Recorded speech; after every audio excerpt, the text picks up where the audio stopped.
আসসালামু আলাইকুম। দেশ বিদেশ টিভি থেকে হুসেন বলছি। আমার চ্যানেলে সবাইকে স্বাগতম।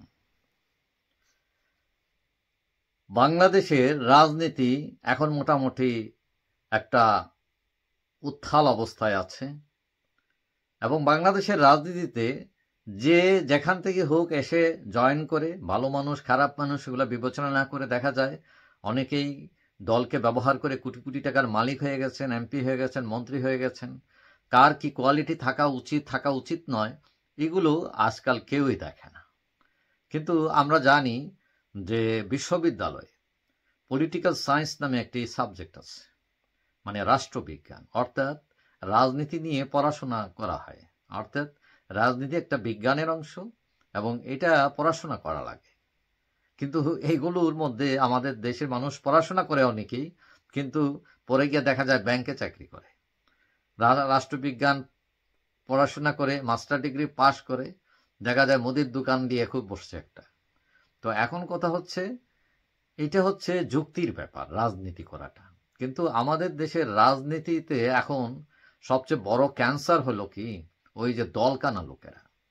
মানে এরা এমন একটা অবস্থা যে আপনি দলের বিরুদ্ধে বললে দরকার হলে আপনাকে লাঠি পেটা করবে, আপনাকে বন্দুক দিয়ে মেরে ফেলবে, চোখ রাম বাগাবে।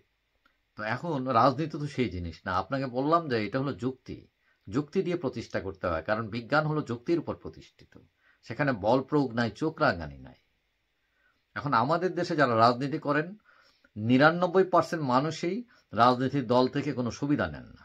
১% লোক আছে যারা এটাকে অলিখিতভাবে পেশা হিসাবে নেন, অর্থাৎ এটাকে ব্যবহার করে ধান্দা ফিকির করে তারা টাকা পয়সা কামান। এখন কথা হচ্ছে ওই 1%-এর কাছে ৯৯%ই মানে বন্দী, এবং এদের বিরুদ্ধে খুব একটা কিছু কেউ করতেও চায় না এবং করে অনেকে সফল হন না। মানে এরা এতই শক্তিশালী হয়ে ওঠে। কিন্তু আমার কথা হচ্ছে এই ৯৯% মানুষ যারা আছেন তাদের অনেকেই আছেন দলকানা। তো এখন দলকানা আপনি কেন হবেন? আপনার লাভটা কি? দলের প্রতি আনুগত্য এক জিনিস আর দলকানা আরেক জিনিস। আনুগত্য অবশ্যই আপনার থাকবে, আপনি দলের যে সিদ্ধান্ত তা মানতে পারেন নাও পারেন, এবং যদি না পারেন যুক্তি দিয়ে বলতে হবে যে আমি এটা মানি না, এবং এটা কিন্তু অন্যায় না। যেমন আমি নিজেও ব্রিটেনেও রাজনীতি করি। তো এখানে রাজনীতি করি, আমরা কিন্তু আমাদের দলের বিরুদ্ধে কথা বলতে পারি, এবং কি আমরা যে বিভিন্ন প্রোগ্রাম হয় দলের প্রোগ্রাম, বা অনেক সময় আছে যে আমরা নির্বাচিত প্রতিনিধি কাউন্সিল, যারা পার্লামেন্টে, সবাই কিন্তু দলের বিরুদ্ধে ভোট দিতে পারে।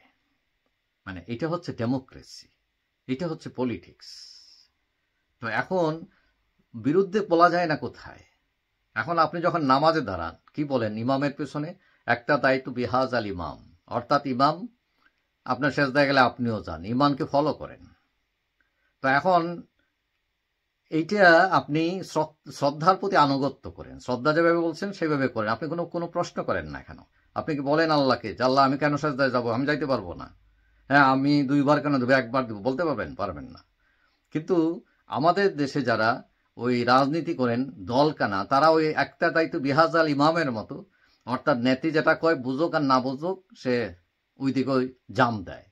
এখন কথা হলো নেতা বা নেত্রী তিনি তো গড না, স্রষ্টা না, তিনিও আমাদের মতো মানুষ এবং তার ভুল থাকতে পারে।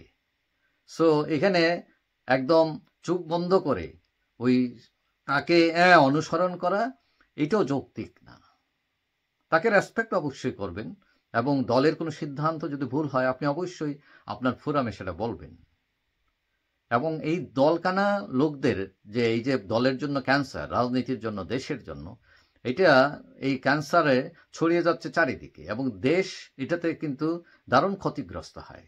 কারণ দলকানারা গিয়ে কি করে, নেতাদের বলে আহা বেশ বেশ, সে জানে এটা ভুল, তারপর আহা বেশ বেশ, বাচ্চা লোক তালিয়া বাজাও।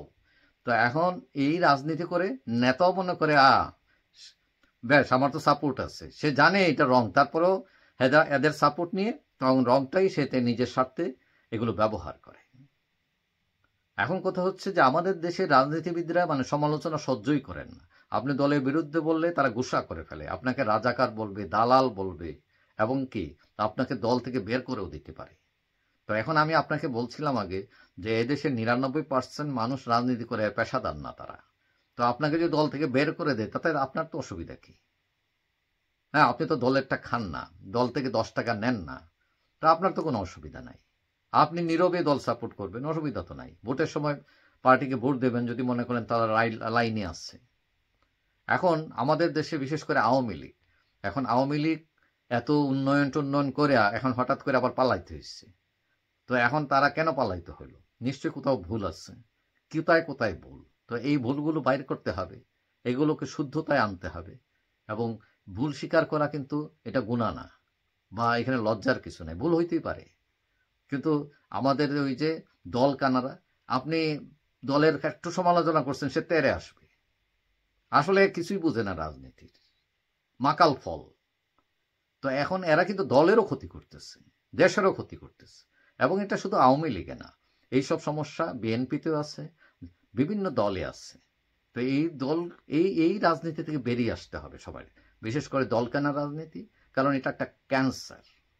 তো সুতরাং আত্মশুদ্ধি করে সমালোচনা সহ্য করার ক্যাপাসিটি নিয়ে রাজনীতি করা উচিত, তাতে দেশ উপকৃত হবে। আর যদি আপনি ওই যে ব্লাইন্ড হয়ে যান, আপনি যদি দলকানা হয়ে যান, তাহলে কিন্তু দলেরও ক্ষতি করলেন, দেশেরও ক্ষতি করলেন। আশা করি সবাই আমরা ঘুরে দাঁড়াবো, এবং বিশেষ করে যারা আওয়ামী লীগের আছেন, যারা হতাশ, তারাও তাদের দলের গিয়ে বলবেন যে এটা একটা ভুল হয়েছে এবং এটা মানে শুধরানো উচিত। এবং এই দায়িত্বটা নিতে হবে সবাই, এবং এটা কোনো অপরাধ না এইটা। এবং সব দলেরই যাদের যাদের ভুল আছে, কি কি ভুল করছে অতীতে, এগুলো থেকে শিক্ষা নিয়ে সততার রাজনীতি, ত্যাগের রাজনীতি, আদর্শের রাজনীতি যদিতে সবাই ঘুরে দাঁড়ান, সবাই যদি চোখটা খোলেন, দলকানা না হন, তাহলে দেশ অবশ্যই ঘুরে দাঁড়াবে। যাই হোক, সবাই ভালো থাকবেন। আশা করি দেখা হবে অন্য কোনো ভিডিওতে ইনশাআল্লাহ। আল্লাহ হাফেজ।